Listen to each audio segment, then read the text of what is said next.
हर हर महादेव दोस्तों, स्वागत है आपका हमारे YouTube चैनल भक्ति की शक्ति ज्ञान के साथ में।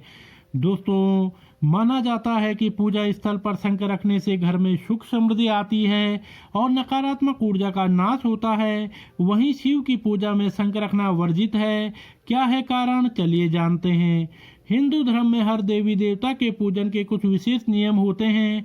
जिस तरह से भगवान विष्णु को शंख बहुत ही प्रिय है और शंख से जल अर्पित करने पर भगवान विष्णु अति प्रसन्न हो जाते हैं, वहीं भगवान शिव की पूजा में शंख का प्रयोग नहीं किया जाता है। धार्मिक दृष्टि से शंख बहुत पवित्र माना जाता है।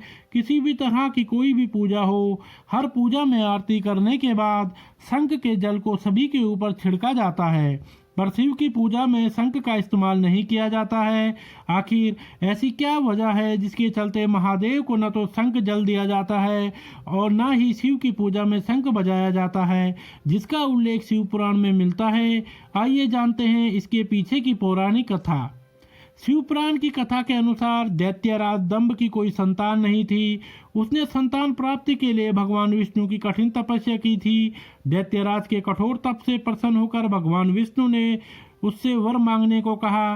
तब दंभ ने महापराक्रमी पुत्र का वर मांगा। विष्णु जी तथास्तु कहकर अंतर्धान हो गए। इसके बाद दंभ के यहाँ एक पुत्र का जन्म हुआ, जिसका नाम शंखचूड़ रखा गया। शंखचूड़ ने पुष्कर में ब्रह्मा जी को खुश करने के लिए घोर तप किया।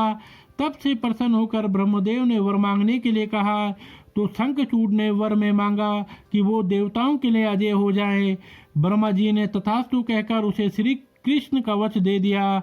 इसके बाद ब्रह्मा जी ने शंखचूड़ के तपस्या से प्रसन्न होकर उसे धर्मध्वज की कन्या तुलसी से विवाह करने की आज्ञा देकर अंतर्धान हो गए। ब्रह्मा की आज्ञा से तुलसी और शंखचूड़ का विवाह संपन्न हुआ। ब्रह्मा जी के वरदान मिलने के बाद शंखचूड़ को अहम हो गया और उसने तीनों लोकों में अपना स्वामित्व स्थापित कर लिया।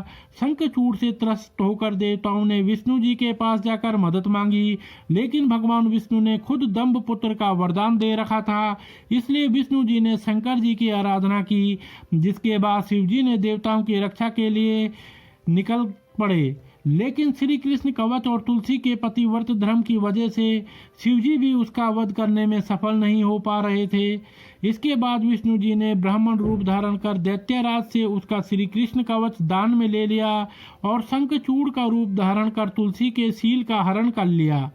इसके बाद भगवान शिव ने अपने त्रिशूल से शंखचूड़ का वध किया। ऐसी मान्यता है कि उसकी हड्डियों से शंख का जन्म हुआ और वो विष्णु जी का प्रिय भक्त था। यही कारण है कि भगवान विष्णु को शंख से जल चढ़ाना बहुत शुभ होता है, जबकि भगवान शंकर ने उसका वध किया था। इसलिए शंकर जी की पूजा में शंख का प्रयोग वर्जित है।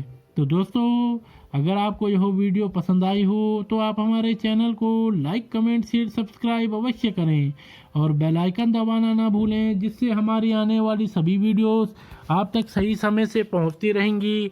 आप सभी मित्रों का बहुत बहुत धन्यवाद।